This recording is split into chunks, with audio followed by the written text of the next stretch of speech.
के लिए right leader, इसमें आप देखेंगे बॉर्डर पे हमारे साथ बीएसएफ होती है, आईटीबीपी होती है। जय हिंद दोस्तों, इस वीडियो में जैसे आप देख और सुन रहे थे, ये है आर्मी चीफ श्री उपेंद्र द्विवेदी, जो कह रहे हैं कि युद्ध के दौरान सीमा पर आर्मी अकेले नहीं होती है, उसके साथ बीएसएफ और आईटीबीपी भी युद्ध लड़ती है। कहने का तात्पर्य यह है कि बीएसएफ या आईटीबीपी कंधे से कंधा मिलाकर और कदम से कदम मिलाकर सेना के साथ खड़ी रहती है। ऐसी परिस्थिति में एक को आर्मर्ड फोर्स और अर्धसैनिक बल को सिविलियन फोर्स कहना कहां तक उचित है। यह भी सेना की तरह भारत देश का एक सशस्त्र बल है और ये बातें इनके अपने बीएसएफ एक्ट या आईटीबीपी एक्ट या सभी अर्धसैनिक बल के एक्ट में भी साफ लिखा है कि ये भारत सरकार के सशस्त्र बल है और इनकी पुष्टि भी आर्मी चीफ के वक्तव्य से भी होती है। तो सवाल उठता है, जब सेवा बराबर है तो सुविधा में अंतर क्यों? हमारे देश की सुरक्षा सिर्फ सेना नहीं करती, बल्कि BSF, CRPF, ITBP, CSF, SSB और असम राइफल जैसी केंद्रीय अर्धसैनिक बल 24 घंटे ड्यूटी निभाते हैं।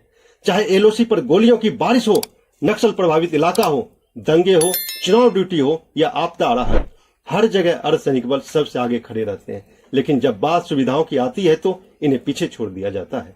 सेना को ओपीएस यानी ओल्ड पेंशन स्कीम का लाभ मिलता है, जबकि अर्धसैनिक बल के जवानों को एनपीएस यानी न्यू पेंशन स्कीम दी गई है, जिसमें ना तो गारंटी है ना ही सुरक्षा। रिटायरमेंट के बाद जब जवान और उनके परिवार को सहारा चाहिए, तब उन्हें अनिश्चितता का सामना करना पड़ता है। ओपीएस से मिलने वाली पेंशन सिर्फ पैसों का मामला नहीं है, यह जवान के परिवार की जीवन सुरक्षा, स्वाभिमान और उनके मनोबल से जुड़ा हुआ मामला है। जब एक जवान 20-25 साल तक देश की सेवा करता है, अपनी जवानी बॉर्डर और नक्सल प्रभावित क्षेत्र में बिता देता है, तो उसके बुजुर्ग होने पर सरकार की जिम्मेदारी बनती है कि उसे गारंटी शुदा पेंशन मिले। सेना और अर्धसैनिक बल दोनों ही खतरे उठाते हैं, दोनों ही जान की बाजी लगाते हैं, तो फिर नियम अलग क्यों? यह सिर्फ सुविधा का नहीं, बल्कि न्याय और समानता का मुद्दा है। ओपीएस की बहाली से जवानों और उनके परिवारों में सुरक्षा की भावना बढ़ेगी।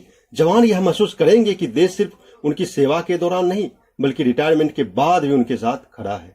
इसलिए ओपीएस की मांग कोई विशेष सुविधा नहीं, बल्कि अधिकार है। अब वक्त आ गया है कि सरकार इस मुद्दे पर गंभीरता से कदम उठाए और अर्धसैनिक बलों को पुरानी पेंशन की सौगात जल्द से जल्द दे। साथियों, ओपीएस की मांग सिर्फ अर्धसैनिक बलों के जवानों की नहीं, बल्कि हर उस नागरिक की मांग है जो अपने बलिदान और त्याग को समझता है।